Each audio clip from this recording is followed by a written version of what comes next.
स्वागत है। तो दोस्तों, जैसा कि हम जानते हैं ईरानी आक्रमण हम पिछले वीडियो में पढ़ चुके हैं। तो आज हम जानेंगे सिकंदर का भारत आक्रमण, मतलब सिकंदर द्वारा जो भारत पर आक्रमण किया गया वो क्या था और कारण क्या था कि उसने भारत पर आक्रमण किया। ठीक है, तो दोस्तों चलिए हम शुरू करते हैं।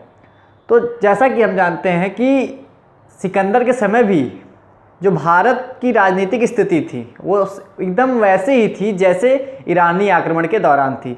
तो जिसका फ़ायदा उठाकर उन्होंने भारत पर आक्रमण किया। तो पहले तो हम सिकंदर के बारे में कुछ जानकारियाँ ले लेते हैं। तो सिकंदर महान का जन्म 356 ईसा पूर्व में हुआ था। 356 ईसा पूर्व में कहाँ पे हुआ था? उसका जन्म हुआ था मकदूनिया, जिसे मैसिडोन भी कहा जाता है। तो सिकंदर का जन्म मैसिडोन में हुआ था। सिकंदर के पिता का नाम था फिलिप द्वितीय।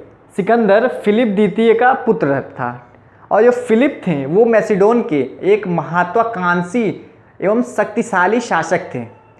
जब फिलिप की मृत्यु हो गई, फिलिप की मृत्यु के बाद सिकंदर जो था वो राजगद्दी पर बैठा।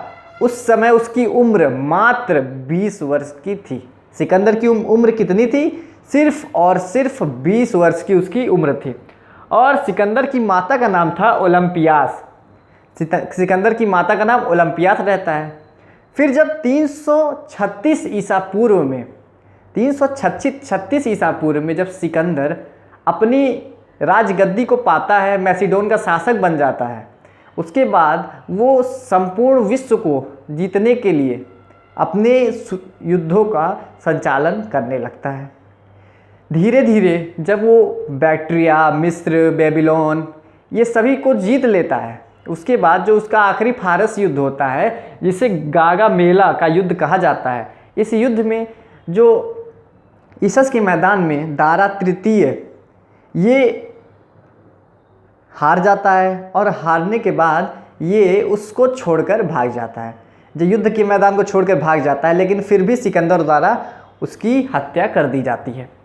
उसके बाद क्या होता है कि जब सिकंदर आखिरी ये फारस युद्ध लड़ता है, अपनी स्थिति मजबूत कर लेता है, तब वो भारत पर आक्रमण करने की योजना बनाता है।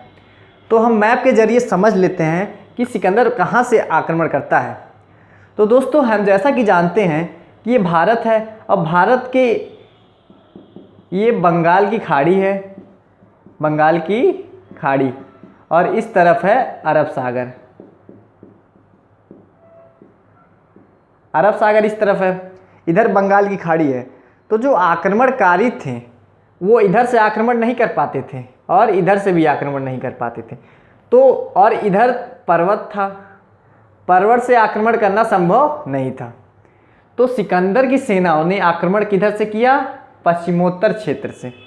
इधर से आक्रमण करते हैं वो। जब यहाँ से सिकंदर की सेना भारत की ओर बढ़ती है तो यहाँ का एक शासक रहता है, तक्षशिला का शासक, जिसका नाम रहता है आम्भी। क्या नाम रहता है? आम्भी। आम्भी सिकंदर की सहायता करता है भारत विजय में। ठीक, जो सिकंदर का ये मित्र बन जाता है। ये तक्षशिला का शासक रहता है आम्भी, और आम्भी का जो क्षेत्र रहता है वो सिंधु से झेलम नदी तक का पूरा क्षेत्र जो रहता है वो आम्भी का रहता है। और आम्भी सिकंदर की मदद करता है। जब सिकंदर की ये मदद करता है तो सिकंदर इससे प्रभावित होकर अन्य कई प्रदेशों को आम्भी को दे देता है और वहाँ का उसे शासक बना देता है। उसके बाद हम देखते हैं कि तक्षशिला का इसको समर्थन मिल गया। उसके बाद तक्षशिला के राजा का जो दुश्मन था, एक उसका नाम था पुरु को हम पोरस के नाम से भी जानते हैं। और पोरस और आम्भी की दुश्मनी चलती है। इसी कारण आम्भी ने सिकंदर की सहायता की। सिकंदर जब पोरस से युद्ध लड़ता है तो सिकंदर और पोरस में युद्ध होता है, जिस युद्ध को हम झेलम का युद्ध या फिर हाइडेलस्फील्ड का युद्ध के नाम से जानते हैं। और ये युद्ध किस नदी के किनारे लड़ा गया? तो झेलम नदी के तट पर सिकंदर और पोरस के बीच इस युद्ध को लड़ा गया, जिस युद्ध में पोरस की पोरस की हार हुई। किसकी हार हुई? पोरस की। राजा पोरस इस युद्ध में हार गए। जब हार गए तो यूनानी सैनिक उन्हें बंदी बना लेते हैं। बंदी बनाने के बाद सिकंदर उनकी जो युद्ध कौशल था, उनकी जो वीरता थी, उससे बहुत प्रभावित होते हैं, क्योंकि बहुत डटकर पोरस सिकंदर का सामना करता है। इससे प्रभावित होकर सिकंदर ने जो पूरा उसका राज्य था, यानी उसका जो पूरा क्षेत्र था जिसमें वो शासन करता था, उसे तो लौटा ही दिया, साथ ही साथ अन्य जीते हुए प्रदेशों को भी पोरस को समर्पित कर दिया। तो पोरस की जो वो हार थी वो भी विजय में बदल गई। पोरस की सहायता कर दिया, पोरस जीत गया। लेकिन फिर जब आगे बढ़ते हैं सिकंदर महोदय जब आगे बढ़ते हैं तो व्यास नदी, किस नदी पे? व्यास नदी के तट पर सिकंदर की सेना ने आगे बढ़ने से इनकार कर दिया। सेना इनकार क्यों की? इसके क्या कारण थे? तो सबसे पहला कारण था कि सिकंदर की सेना कई युद्ध लड़ते हुए आ रही थी, कईयों युद्ध उसकी सेना लड़ चुकी थी, जिसके कारण वो काफ़ी थक गई थी।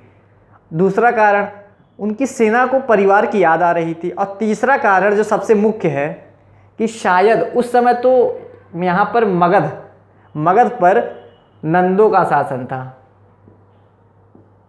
मगध पर नंद वंश का शासक था, जिस समय घनानंद वहाँ पर शासन कर रहा था। तो संभवतः जो यूनानी सेना थी वो घनानंद से काफ़ी डर गई थी, इस कारण वो व्यास नदी पार करने नहीं चाहती थी।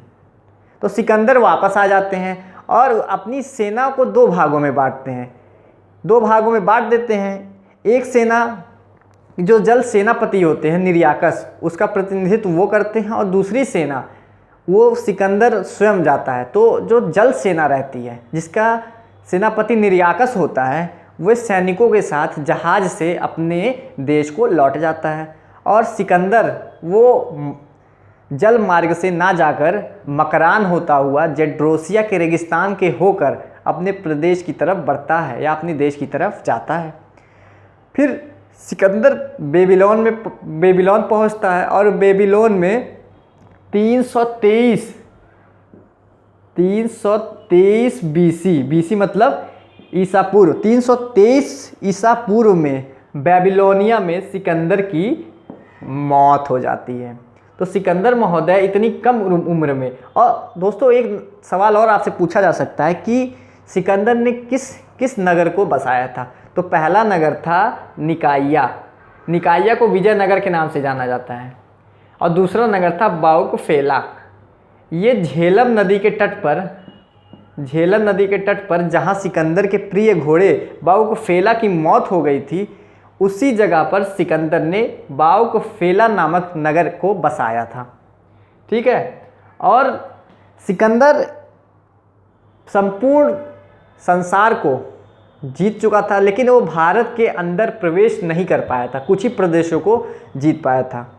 तो और दोस्तों यूनानी जो आक्रमण हुआ, इस यूनानी आक्रमण के कई प्रभाव भारत पर पड़े। तो सबसे पहला प्रभाव क्या था कि संस्कृतियों का आदान प्रदान, जो दोनों यूनानियों और भारतवासियों की संस्कृति थी, दोनों का आपस में आदान प्रदान हुआ।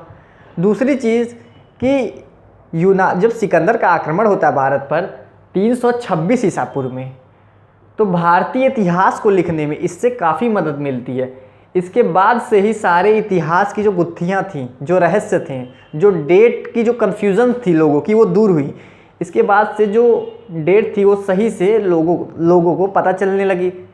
तो सबसे बड़ा प्रभाव तो यही था। और सिकंदर के आक्रमण ने जो प्रदेश या जो प्रांत बटे हुए थे, उससे वो सीख लेते हैं भारतवासी, और नगरीकरण की प्रक्रिया तेज़ी से हो जाती है, जिससे वे जान जाते हैं कि देश प्रेम ही देश के हित के लिए ज़रूरी नहीं है, बल्कि सैन्य शक्ति का होना भी किसी देश के लिए काफ़ी आवश्यक होता है। तो दोस्तों, अगर आपको हमारी वीडियो पसंद आई हो तो कृपया इसे लाइक करें, सब्सक्राइब करें और शेयर करना ना भूलें। Thank you.